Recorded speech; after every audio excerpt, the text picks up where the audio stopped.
وسلم بفضل اللہ تعالی۔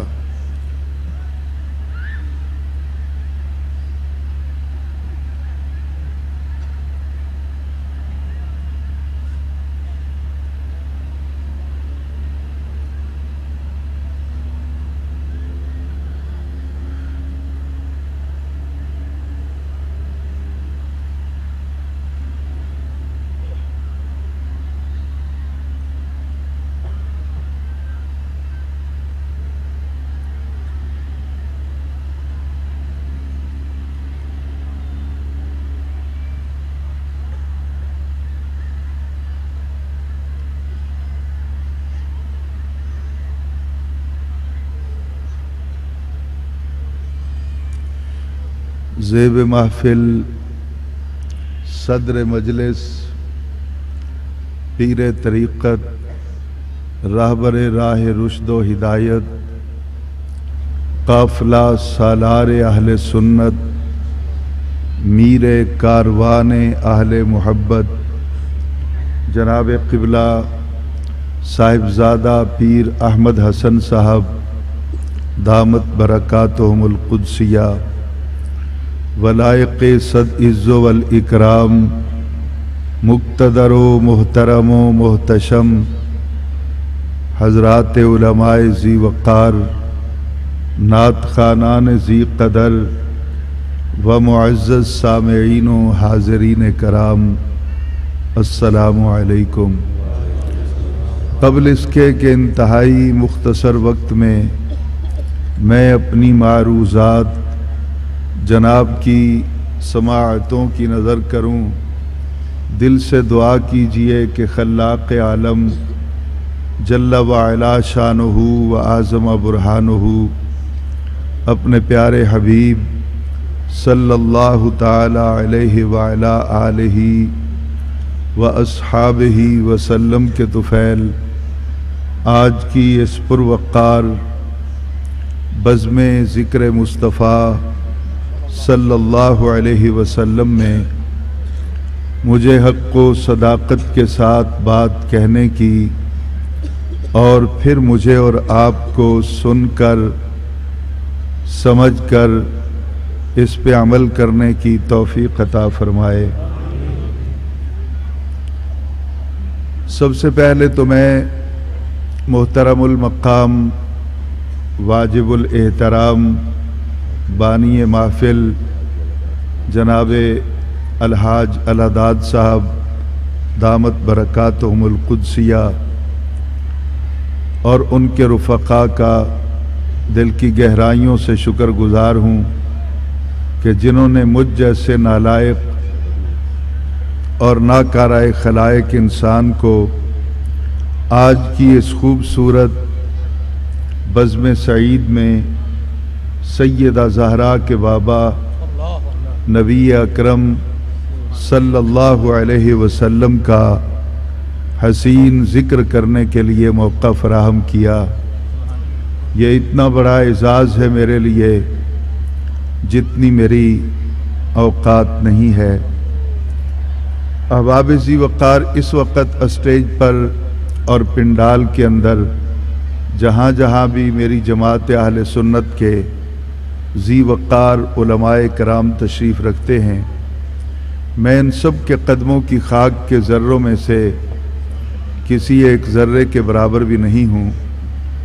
من آنم کے من دانم، میری کیا اوقات ہے، میری کیا حیثیت ہے، میں اس سے اچھی طرح باخبر ہوں۔ قرآن مجید فرقان حمید کے 5ویں پارے میں سے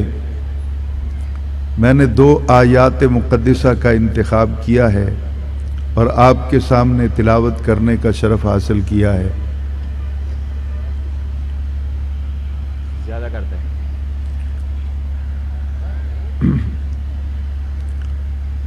ان آیات مقدسہ کی روشنی میں آج ہم جس صورت مسئلہ پہ بات کریں گے وہ صورت مسئلہ یہ ہے کہ جو لوگ نبی اکرم صلی اللہ علیہ وسلم کی محفل میں آتے ہیں، سرکار مدینہ صلی اللہ علیہ وسلم کی بات کو سنتے ہیں، قرآن پاک ان کو کس مرتبہ و مقام سے نوازتا ہے۔ اور جو لوگ سیدہ زہرا کے بابا کی محفل کو چھوڑ کے چلے جاتے ہیں، سرکار کی طرف پشت کر کے چلے جاتے ہیں، قرآن ان کو کس نظر سے دیکھتا ہے؟ یقیناً اسٹیج پر اس وقت اور بھی ذی وقار مہمان شخصیات تشریف فرما ہیں، جن کو نہ تو میں بائی نیم جانتا ہوں اور نہ ہی بائی فیس جانتا ہوں۔ میں سب کا دل کی گہرائیوں سے شکر گزار ہوں، اور ساتھ ساتھ جناب قبلہ ڈاکٹر طاہر عباس خضر کھچی صاحب کا بھی انتہائی شکر گزار ہوں۔ انہوں نے میرے نام کو اناؤنس کرتے ہوئے جن خوبصورت الفاظ کے ساتھ مجھے اسٹیج پر گفتگو کرنے کا موقع عنایت فرمایا، وہ ان کا اپنا حسن ظن ہے۔ میری کیا اوقات ہے، میری کیا حیثیت ہے، میں وہ جناب کے سامنے پہلے عرض کر چکا ہوں۔ چونکہ ابھی رات گئے تک یہ سلسلہ جاری رہے گا، اور تم صرف بیٹھے ہو، آج مہمان بن، یہ سلسلہ اسی طرح دراز رہے گا، اور گفتگو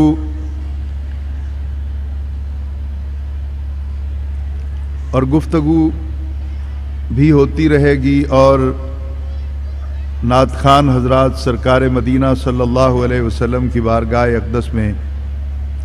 منظوم ہدیہ عقیدت بھی پیش فرماتے رہیں گے۔ میں زیادہ دیر گفتگو کرنے کی پوزیشن میں تو نہیں ہوں، لیکن میں یہ سمجھتا ہوں کہ ہر دکھ کی دوا اور ہر بیماری کی شفا جو ہے وہ ذکر سرکار رسالت مآب صلی اللہ علیہ وسلم میں ہے۔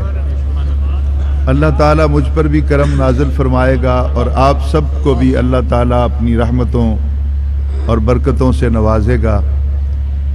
تو آئیے بلا تمہید و بلا تاخیر میں اپنی بات کو آگے لے کے چلتا ہوں۔ یہ بات ہے خضر صاحب ان ایام کی جب اسلام مکہ سے منتقل ہو کے مدینہ میں آباد ہوتا ہے۔ اسلام کی پہلی سٹیٹ معرض وجود میں آتی ہے، جس کے سربراہ مملکت سیدہ زہرا کے بابا میرے اور آپ کے لجپال نبی صلی اللہ علیہ وسلم بنتے ہیں۔ تو یوں جب ہم تاریخ کا اور ہسٹری کا مطالعہ کرتے ہیں، یہ کو لگ گیا، سب کچھ ہو گیا جی۔ تو میں عرض کر رہا تھا کہ نبی اکرم صلی اللہ علیہ وسلم نے جس وقت سرزمین مدینہ طیبہ کو اپنے قدموں سے فیض یاب کیا، تو جب ہم ہسٹری کا یہ ابتدائی دورانیہ پڑھتے ہیں، جناب الحاج العداد خان صاحب، تو ہمیں یہ معلوم ہوتا ہے کہ اسلام کا ابتدائی 13 برس کا دور مکہ میں، اور پھر ہجرت کے بعد 10 برس کا دور مدینہ میں، یہ انتہائی اہمیت کا حامل ہے۔ اگر یہ 23 برس کا دورانیہ اسلام کے نصیب میں نہ ہوتا تو نہ کربلا کا میدان سجتا، اور نہ ہی بدر و احد کے اندر کوئی اپنی جانوں کے نذرانے پیش کرتا، اور نہ آج یہ خوبصورت محفل مصطفیٰ کا چمن آپ کے سامنے لہلہاتا، اور نہ اتنے دیوانے آتے۔ یہ سب کچھ سرکار مدینہ صلی اللہ علیہ وسلم کی تعلیمات اور سرکار مدینہ صلی اللہ علیہ وسلم کی محنتوں کا نتیجہ ہے، جس کا ثمر آج ہماری جھولی میں ہے۔ اسلام کا ابتدائی 13 برس کا دور جو تھا وہ انتہائی کٹھن اور انتہائی مشکل دور تھا۔ اس دور کے اندر کلمہ پڑھنا ہر کس و ناکس کا کام نہیں تھا۔ جو بھی کلمہ پڑھنے کا ارادہ کرتا اسے سر پہ کفن باندھنا پڑتا۔ حضرت سیدنا بلال رضی اللہ تعالی عنہ کی ہسٹری کو 1433 برس کے بعد پڑھنے والا اپنے آپ کو کنٹرول میں نہیں رکھ سکتا۔ پلکوں کے حلقے ٹوٹتے رہتے ہیں، رخسار بھیگتے رہتے ہیں، بدن کانپتا ہے، قلم لرزتا ہے، اور زبان ان کے ذکر سے عاجز آ جاتی ہے۔ اسی طرح حضرت عمار ابن یاسر اور ان کا گھرانہ، اس کی فیملی کے جتنے بھی لوگ ہیں، ان کو اگر پڑھا جائے تو اس وقت بھی بدن کانپ اٹھتا ہے۔ بدن کا بال بال خراج تحسین پیش کرتا ہے اس 80 برس کی بوڑھی عورت کو کہ جس کے ایک پاؤں کو ایک اونٹ سے باندھ دیا گیا اور دوسرے پاؤں کو دوسرے اونٹ سے باندھ کر مخالف سمتوں میں دوڑا دیا گیا، اور جب اس کا بدن 2 حصوں میں منقسم ہو رہا تھا تو اس وقت اس کی زبان پر یہ ترانہ تھا کہ یا رسول اللہ، میری اوقات ہی اتنی تھی، میری حیثیت ہی اتنی تھی، شاید میں نہیں سمجھا سکا اپنے لفظوں کو۔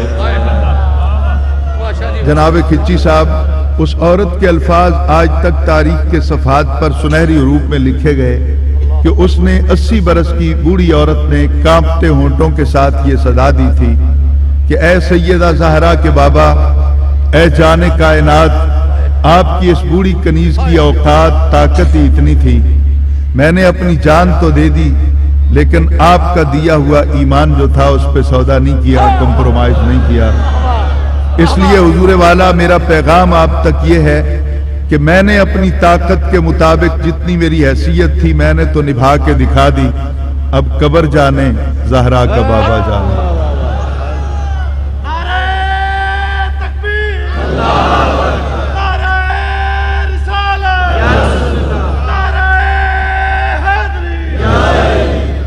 حضور والا، اس طرح ہم دیکھتے ہیں تو اس گھرانے پر آفات کا، آلام کا یہ کٹھن مرحلہ جو ہے یہ گزرتا ہے، لیکن مدنی زندگی کے اندر یکسر آ کر حالات چینج ہو جاتے ہیں۔ اسلام پاور میں آتا ہے، اسلام کی حکومت بنتی ہے، اور یہ آپ لوگ بھی جانتے ہیں اور میں بھی جانتا ہوں، جناب کھچی صاحب اور جناب صدر قبلہ پیر صاحب، کہ جب بھی کوئی پارٹی یا کوئی فیملی یا کوئی بھی لوگ طاقت میں آتے ہیں، پاور میں آتے ہیں، تو کچھ لوگ اپنے پرسنل بینیفٹس کی خاطر اس پارٹی میں شمولیت کا اعلان کر دیتے ہیں، ان میں شامل ہونے کی کوشش کرتے ہیں۔ اسی طرح مدنی زندگی کے اندر جب اسلام پاور میں آیا، طاقت میں آیا، تو ایک تیسرے گروہ نے سر اٹھایا جنہوں نے اپنے ذاتی مفادات کی خاطر اسلام کا لبادہ اوڑھا، لیکن ان کے ظاہر پر تو اسلام نظر آتا تھا، ان کے چہروں پر تو اسلام کا رنگ غالب تھا، وہ بظاہر تو اپنے آپ کو مسلمانوں میں سب سے نمایاں حیثیت کے حامل جو تھے وہ دکھائی دینے کے لیے کوشش کرتے تھے، لیکن ان کے من کے اندر سیدہ زہرا کے بابا کی محبت نہیں تھی، ان کے من کے اندر نبی اور نبی کے گھرانے کے ساتھ زبردست عداوت تھی۔ اس لیے قرآن پاک نے اعلان کر دیا کہ وما ہم بمؤمنین، اے میرے نبی میں ان کی نمازوں کو کیا کروں، میں ان کے روزوں کو کیا کروں، اے نبی یہ خطبہ تیرا سن کر روتے ہیں، میں ان کے آنسوؤں کو کیا کروں، یہ ساری زندگی بھی آنسو بہاتے رہیں تو ان کے آنسو کا ایک قطرہ جو ہے وہ بھی میری بارگاہ میں شرف قبولیت نہیں رکھتا ہے، بلکہ سیدھی سی بات ہے یہ مجھے لاکھ مانتے رہیں، وما ہم بمؤمنین، میں ان کو کبھی نہیں مانتا، یہ مجھے تو مانتے ہیں لیکن میں ان کو اہل ایمان میں نہیں مانتا ہوں۔ یا اللہ اس کی وجہ کیا ہے؟ کہا میں نے اس کائنات میں صرف اپنے آپ کو منوانے کے لیے رسولوں کو نہیں بھیجا، میں نے زہرا کے بابا کو اس لیے بھیجا ہے کہ زمانے کو پتہ چلے میں اس کو منوانا چاہتا ہوں، وہ مجھ کو منوانا چاہتا ہے۔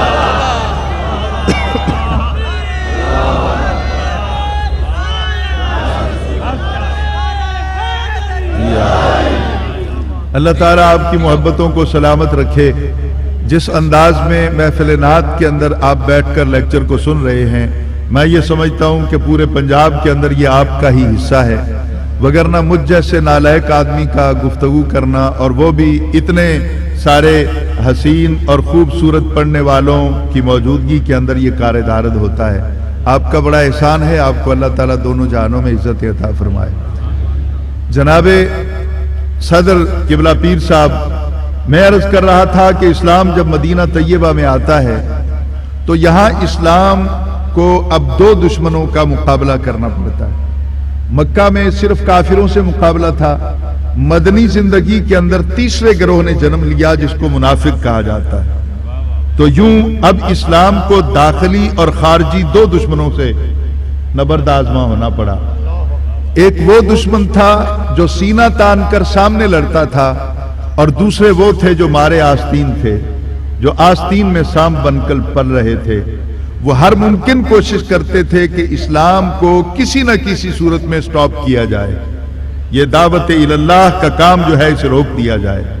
اس کے راستے میں کوئی ریزسٹنس پیدا کی جائے، کوئی رکاوٹ پیدا کی جائے، صحابہ کرام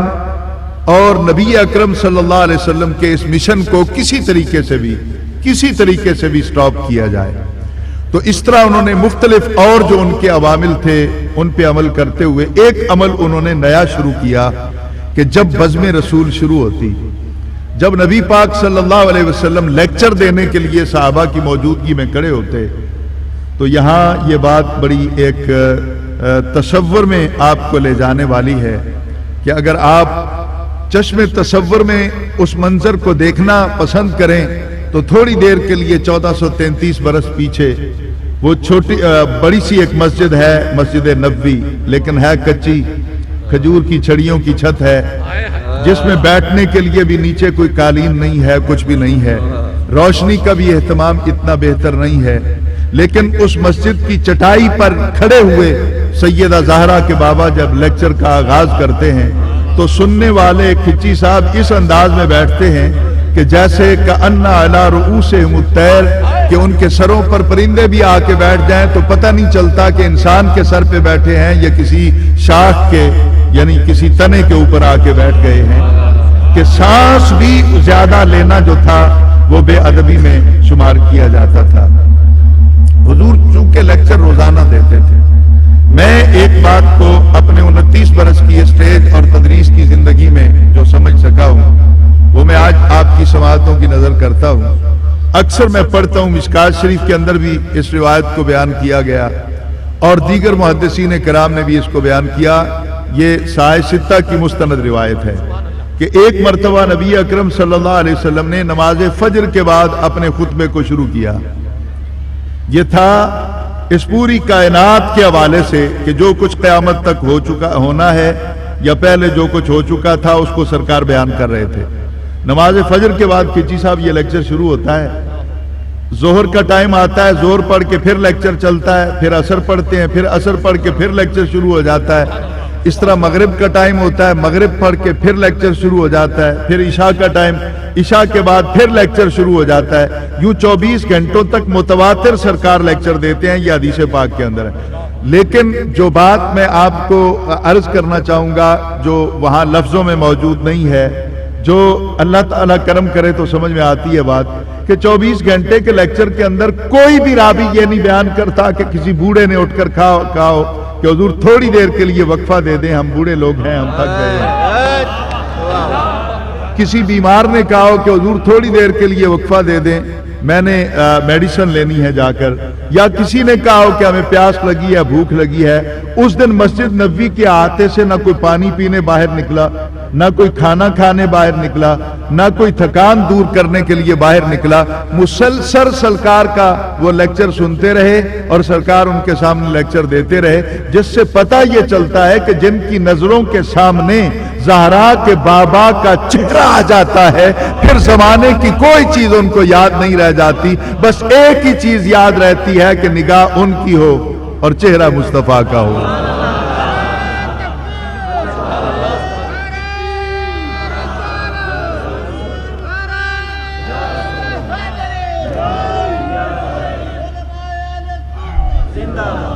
یہ وہ ابتدائیہ تھا جو ان آیات سے پہلے عرض کرنا انتہائی ضروری تھا۔ اب چلتے ہیں ان آیات کی طرف کہ ان آیات کے اندر کس حقیقت کو بیان کیا گیا۔ منافقین کا یہ طرز عمل رہا کہ جب بھی سرکار لیکچر شروع کرتے تو منافقین یہ 12 یا 15 کی تعداد میں جو تھے، 2-4 ادھر سے اٹھ جاتے، 2-4 ادھر سے، 1-2 ادھر سے، 2-3 ادھر سے، تو اس طرح محفل کے اندر جو ماحول تھا وہ ڈسٹرب ہو جاتا۔ نئے لوگ انون جو تھے، جو پہلے دن آ کے لیکچر میں بیٹھے ہوتے تھے، دور سے آئے ہوتے تھے، یعنی یہ بھی ایک بڑی عجیب سی بات ہے جو میرے ذہن میں اس وقت آ رہی ہے۔ امام بخاری اس کو بیان کرتے ہیں کہ نبی پاک صلی اللہ علیہ وسلم کے پاس عبد القیس کا ایک وفد آتا ہے۔ وفد یعنی کچھ لوگ اکٹھے ہو کر مدینہ میں آتے ہیں۔ وہ وفد جب سرکار کے پاس پہنچ جاتا ہے تو وہ ایک بات کہتا ہے، میں وہ ساری باتیں نہیں عرض کروں گا، میں نے صرف ایک پوائنٹ آؤٹ کرنا ہے جو آج کی اس محفل کے حوالے سے۔ انہوں نے عرض کی کہ یا رسول اللہ صلی اللہ علیہ وسلم، حضور ہم غریب گھرانے سے تعلق رکھتے ہیں، ہم جس جگہ پہ رہتے ہیں ہمارے اور آپ کے درمیان قبیلہ مزر کے کافر جو ہیں ان کا علاقہ پڑتا ہے، وہاں سے گزر کر ہمیں مدینہ آنا پڑتا ہے، تو ہم روز روز نہیں آ سکتے۔ انا لا نستطیع ان ناتیک، ہم روز روز نہیں آ سکتے مدینہ۔ آپ نے پوچھا کیوں؟ کہا ہمیں کافر مدینے آنے نہیں دیتے۔ میں نے کچھ کہہ دیا، میں نے جو کہنا تھا کہہ دیا، میں اس کی ڈیفینیشن میں بھی نہیں جا سکوں گا، میرے وطن عزیز کے حالات بہتر نہیں ہیں۔ انہوں نے کہا حضور ہم روز روز مدینہ نہیں آ سکتے، ہمارے اور مدینہ کے درمیان کافروں کی بستی ہے، اور جو کافر ہیں وہ ہمیں مدینہ آنے نہیں دیتے، تو ہم یہی کہتے ہیں کہ اپنے طرز عمل پہ غور کیجئے، مدینے سے روکنا مومنوں کا کام نہیں ہے۔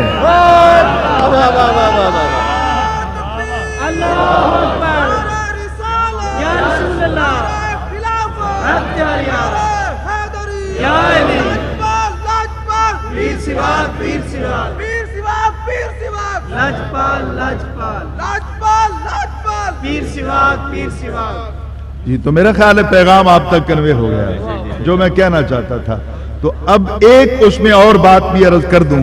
جو صرف اہل علم کے لیے ہوگی، اور میں بالخصوص کھچی صاحب کے لیے اور قبلہ پیر صاحب کے لیے عرض کروں گا، اور دیگر علماء جو ہیں وہ تو میرے سر کے تاج ہیں، میری اوقات کوئی نہیں ہے ان کے سامنے۔ یہاں انہوں نے نبی اکرم صلی اللہ علیہ وسلم کی بارگاہ میں عرض کی کہ حضور ہم روز روز تو آ نہیں سکتے، لہٰذا آج ہی ہمیں پورا دین سکھا دیجیے۔ جو بات میں کہنا چاہتا ہوں اس پہ غور کیجیے۔ الداز صاحب آپ اللہ تعالیٰ آپ کو ڈھیر ساری عزتیں دے، آپ کی وجہ سے نبی کا یہ پیغام حدیث پاک لوگوں تک پہنچ جائے گی، اور پتہ نہیں یہ آپ کو کتنا فائدہ دے گی نبی پاک کی حدیث۔ اس میں سنیے کھچی صاحب کہا جو کچھ ہمیں سکھانا ہے حضور وہ آج ہی ہمیں سکھا دیجئے، اور اس انداز میں سکھائیے کہ یہاں سے ہم سیکھ کر جائیں اور وہاں سکھانے والے بن جائیں۔ نہیں سمجھا نہیں سکا میں، شاید پیچھے کچھ آوازیں مجھے آ رہی ہیں، دکھائی تو نہیں دیتا، لیکن شاید میری بات کہیں تک پہنچی ہے کہ وہ چاہتے ہیں کہ ہمیں آج ہی پورا دین سکھا دیا جائے۔ علماء تشریف فرما ہے، میں یہاں کوئی مناظرے کے اسٹیج پر نہیں بیٹھا ہوں کھچی صاحب، حقیقت یہ ہے میں پوچھنا چاہتا ہوں کہ وفد عبدالقیس کی مدینہ طیبہ میں آمد جو ہے اس کی باقاعدہ ایک ڈیٹ موجود ہے، کس دن آئے ہیں اس کا تذکرہ بھی ہے، کون سے مہینے میں آئے ہیں اس کا تذکرہ بھی ہے۔ میرا یہاں پر یہ سوال ہے، وہ کہتے ہیں پورا دین سکھا دو، کیا اس وقت پورا قرآن نازل ہو چکا تھا؟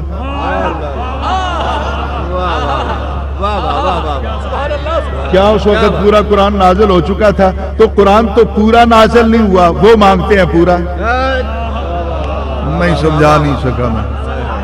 حضور، ابھی جو قرآن نازل پورا ہوا ہی نہیں، ابھی جو سرکار کے پاس اللہ تعالیٰ کی طرف سے کتاب پوری آئی نہیں، ڈیمانڈ کرتے ہیں نبی کے دیوانے کہ ہمیں وہ پورا دین سکھا دیجئے پورا، تو صدیق اکبر ان کو سمجھا دیتے عقل کرو، پورا آیا ہی نہیں، دیں گے کہاں سے؟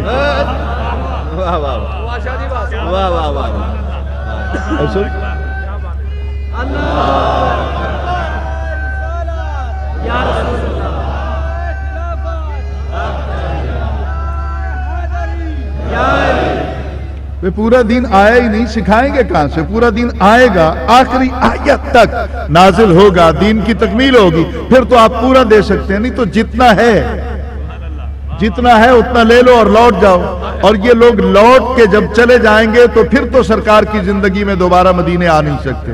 تو پھر یہ ادھورا دین لے کے جانا نہیں چاہتے، یہ پورا لے کے جانا چاہتے ہیں۔ صدیق اکبر نے، فاروق اعظم نے، عثمان غنی نے، اور مولا علی جو ہم سب کے حاجت روا و مشکل کشا ہیں، جن کو اللہ تعالیٰ نے ہمارا حاجت روا بنایا ہے، ہمارا مشکل کشا بنایا ہے، اور جن کو نبی نے کہا ہے کہ جو مجھے اپنا ولی تسلیم کرتا ہے اسے علی کو بھی اپنا ولی تسلیم کرنا ہوگا۔ بلکہ یہاں میں یہ بات عرض کرنا انتہائی ضروری سمجھتا ہوں کہ ایک سفر سے واپسی پر نبی علیہ السلام نے خطبہ دیا،